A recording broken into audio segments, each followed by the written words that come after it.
নমস্কার সবাইকে। তো আমি চলে এলাম আরও একটি নতুন ব্লগ নিয়ে। তো দিনটা ছিল ষষ্ঠী পুজো।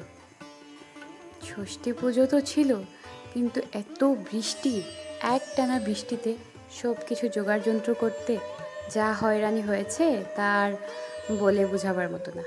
তো যাই হোক, শেষমেশ সব কিছুই ভালো ভালোই হয়েছে। আমি আর আমার বাবা, মানে আমার শ্বশুরমশাই, আমরা একসাথে মিলে সব কিছু রেডি করে নিয়েছিলাম। তো বাইরে প্রচণ্ড জল ছিল রাস্তায়, তো ফল প্রসাদ ওগুলো সব আনা হয়নি সব কিছু, তো একটু প্রবলেম হয়েছে। তাও তো রেডি হয়ে গেছে। এদিকে আমার সোনা দেখছে বসে বসে যে মাম্মি কী করছে, ও আমার মাম্মি বলে। তো মাম্মি কী করছে বসে বসে, আর ও বসে পূজা এনজয় করছে। তো আমি পুজো করছি, তো হঠাৎ আমার কানে একটা সুইট শব্দ এলো যে দেবতা ননু ননু। আমি ওকে সবসময় বলি বাবা ঠাকুরকে সবসময় বলবি ননু ননু, আরও অনেক কিছুই বলি। তো ও হঠাৎ নিজে থেকেই বললো দেবতা ননু ননু।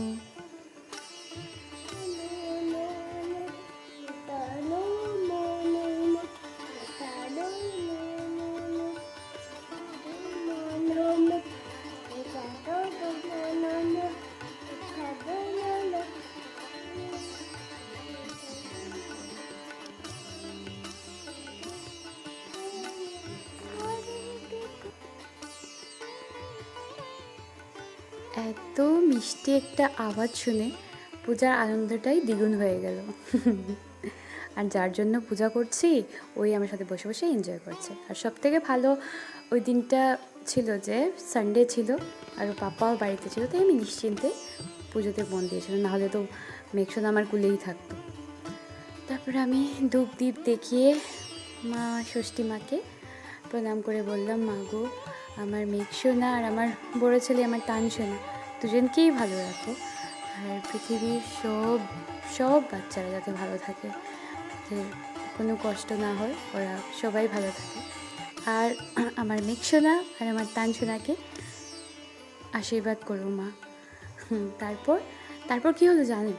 তারপর আমি যেই ওকে ওই আশীর্বাদ করতে যাব, ধান দুব্বা নিয়ে নিয়েছে, কিন্তু তারপর ওই যে আমি বুঝতে পারিনি আসলে ওইটাতে জল ছিল। আর যেই আমি ওই দুব্বা ওর মাথায় দিয়েছি, ওর কি কান্না! একে তো ওর চুল কয়েকদিন আগেই কাটানো হয়েছে, আর তার উপর ওই ঠান্ডা ঠান্ডা জল, বৃষ্টির ওয়েদার, আর কি কান্না! ও নিবেই না।